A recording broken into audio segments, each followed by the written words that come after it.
So for the first one, we're just multiplying. All right, so what we want to do is factor everything to see if we can cancel stuff out. So it's going to factor. This is going to become 2 and x plus 5.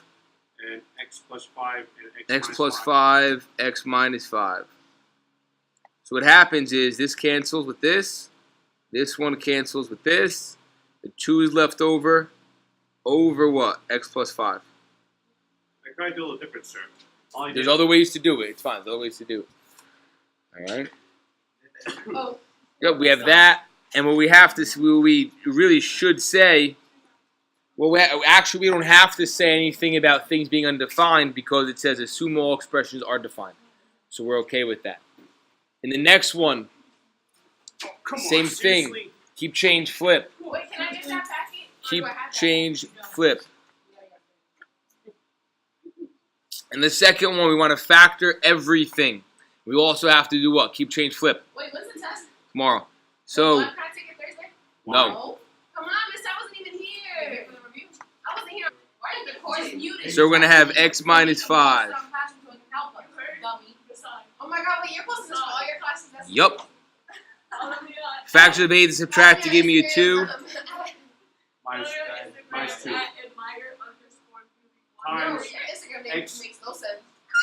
X minus 2 and x plus 2 over Mine is 2 x plus 4.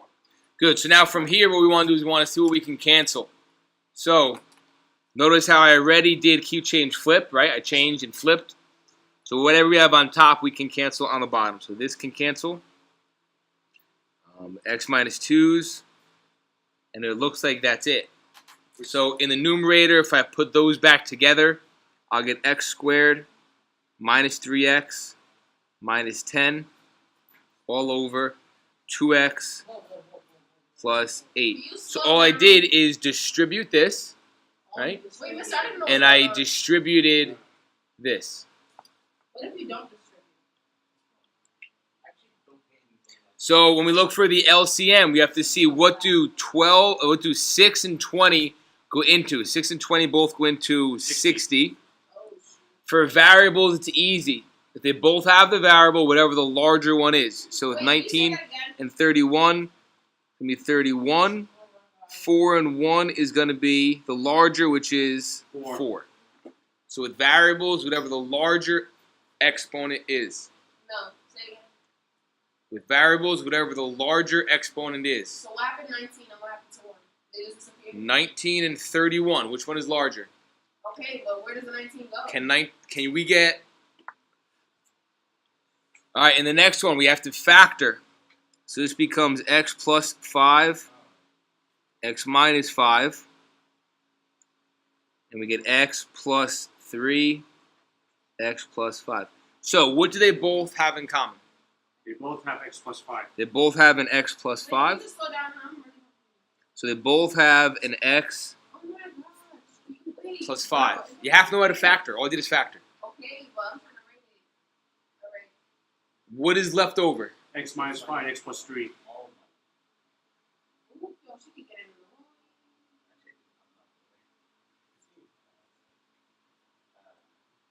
All right, let's keep going. So next one, we have to subtract. So we need a common denominator, right? So all we have to factor is the denominators here. All right, so let's factor the denominators. So we have x squared minus 4. We're going to factor x plus 2, x minus 2. And then we have an x plus 2 over here.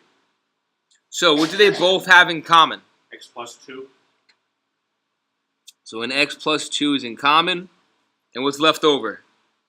X minus 2. X minus 2. So that is going to be our common denominator. So on this side, we already have that. That factors to that. So that's all going to stay. On the other side, however, I don't have what? I don't have an x minus 2, correct? No. So in the numerator, I need to multiply. You don't have to factor the numerator, no. I'm going to multiply by x minus 2. Why? Because I don't have it in this denominator, so I need it to balance it. All right? Because if I was to cancel these, we get what we started with. It has to be the same. But now because I have a common denominator, I can combine these numerators. So all we're going to get is x squared plus 6x minus 20 minus 5x plus 10. Right, when I distribute the negative 5. Wow. I'm going to combine like terms. X squared, 6x minus 5x is plus x. Negative 20 plus 10 is negative 10. All over. Let's put that denominator back together. It becomes x squared minus 4.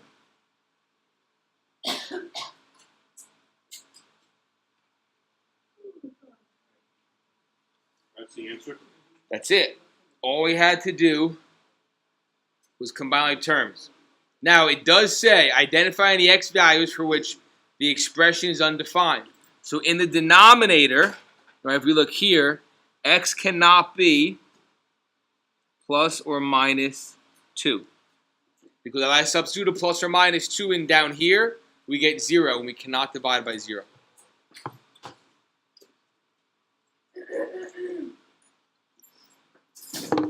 So this next one. Next. The next one's kind of tough on the test. It won't be as difficult.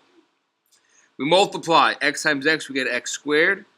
And here we get 2x plus 5. You just cross multiply? Yep, because there's nothing else being added or subtracted. I suggest you try to subtract that at 2x. I'm going to subtract the 2x and the 5 from both sides. So what we get is x squared minus 2x minus 5 equals 0. So at this point, we cannot factor. Right? So we want to look at factors of 5 that subtract to give me 2. There are none. So we have to use quadratic formula. You're seriously not going to put this in the test, are you? I don't think it is. But we'll finish this anyway. Say that's it. So x equals negative b, so negative negative 2 plus or minus the square root of b squared minus 4 times a times c. All over 2a.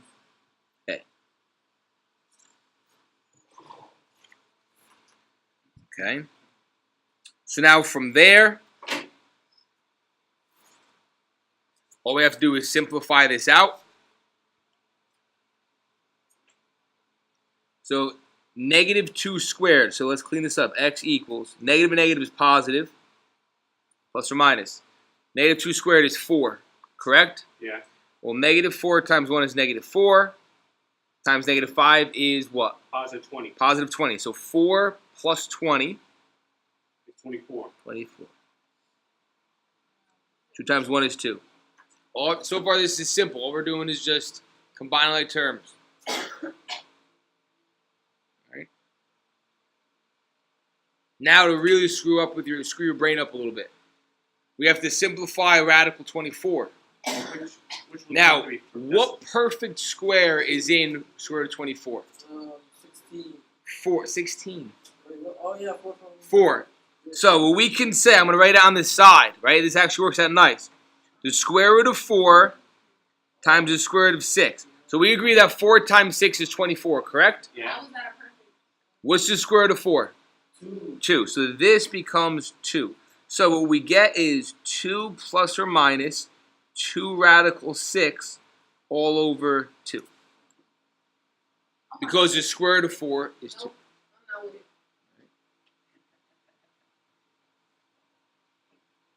Now from here, what number do you see that's in common? 2. Cancel, cancel, cancel. So all we get for our answer is, because 2 divided by 2 is 1, plus or minus 2 divided by 2 is 1, radical 6. So that is our answer. Very nice problem. Oh, the one Wait, there. do you have to add the 1 there? though? Yes. Because it's a plus or minus, right? Yup. Oh, right. So you're really not going to put that in the test, are you? Please don't. Come on. He's thinking now. Chris. Wrong. Oh, shoot. I thought. So now here. So once again, we need a common denominator. So when I factor this, the key is to factor. What is the LCD going to be? X. Wait. X plus 5. X plus 5 and X plus 5. Very good. So we want it to be x plus 5, x minus 5. So this is fine. 6 over that is good. So I'm going to write down the 6. Now 1 over nothing. So plus x plus 5, x minus 5. Wow. What happened to the 1? What's going on? Because I'm going to divide it.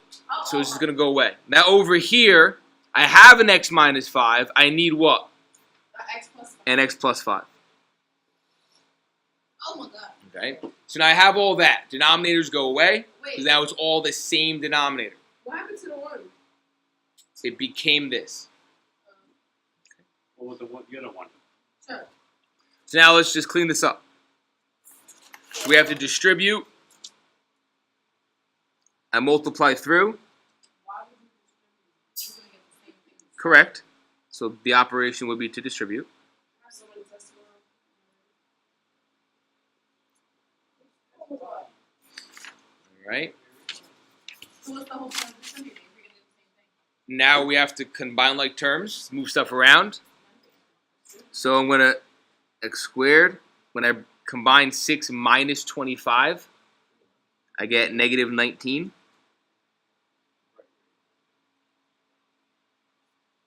Let's bring the x and the 5 over.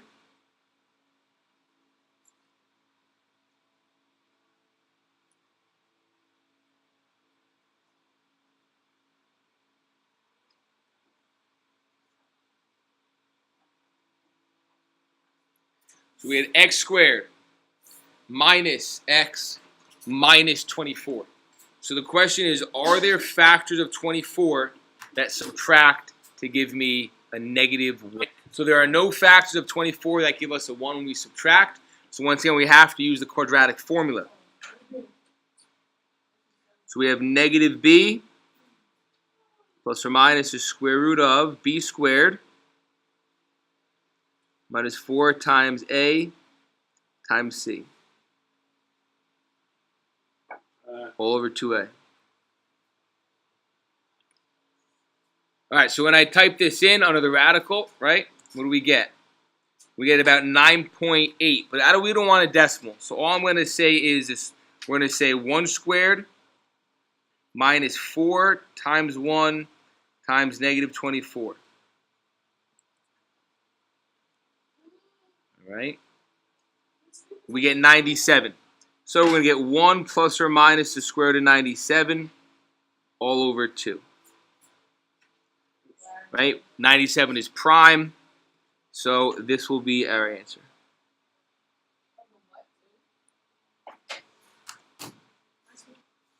All right, moving on to number 5, AHK. So A is what?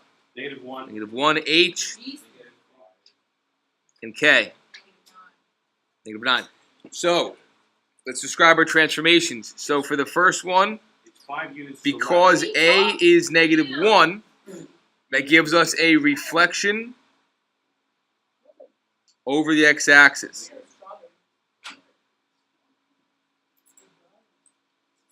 Now, since H equals negative 5, that tells us what? It moves left 5 units.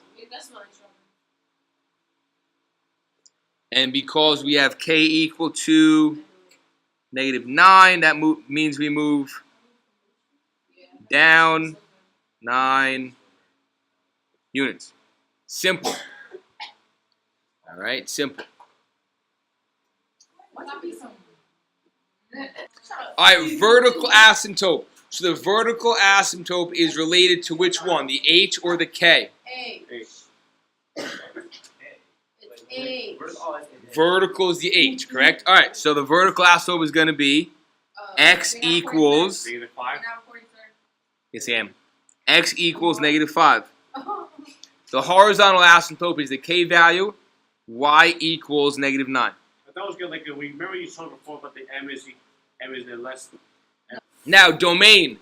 Domain relates directly to the vertical asymptote. So here we have all real numbers, but x cannot be negative 5. Or 0. The range relates to the horizontal asymptote.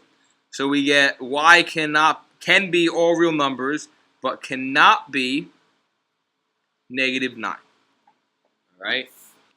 Now we have this in the form of P of x over Q of x, meaning two functions divided by each other. So let's go right through everything they're asking. So zeros. So I'm going to take the numerator, set it equal to 0, and solve. So x plus 4, x minus 3 equals 0. So my zeros are where? Negative 4, 0, and 3, 0. Right? So those are the zeros. That's x plus 4 and x minus 2. 3. You know, so I kind Stephen has a good point. Let's say that we have here x plus 4. Now let's factor this. X and then x plus 2. Right? So for my vertical asymptote, I look at the denominator. So I'm going to set that equal to 0 So would it just be and solve. So I'm going to have two of them. X equals 0 for that first one. How? And x equals negative 2. So I have two vertical asymptotes. as for the horizontal asymptote, they involve the numerator, right? Yes, so now for my HA, so we have to look at the degrees. So m is equal to n, right? The degrees are equal to each other. So since those are equal, we have y equals the leading coefficient divided by the leading coefficient, which is just 1 over 1, which is 1. So y equals 1. And holes is easy in this case because nothing cancels. So there's none. So it's none. All right. So here, once again, let's factor.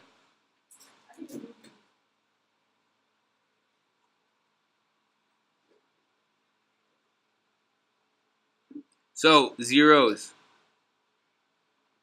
Right? So it's numerator equal to 0 and solve. Which is 3. So Can you stop talking? x equals 3. He's just answering the question. Okay, but Mister, he's going like he's rushing. You can't even see what you've written down. Written down. Whatever. You can't even see what you've written down. Vertical asymptote. We said we said the full denominator equal to 0 and solve. So we factored it already. So once again, I'm going to get two vertical asymptotes. I'm going to get x equals plus or minus 3 for my vertical asymptotes. Horizontal asymptote. The degree of the numerator is less than the degree of the denominator. Which means that So y equals what? 0. 0. So the degree here is 1. The degree down here is 2. So the top, no, always look at the original. So anything that's on here is on the test. Yes. Holes, last one. So holes, does anything cancel here? Yes, x minus 3. Yes, the x minus 3 cancels. So I have to take x minus 3, set it equal to 0 and solve.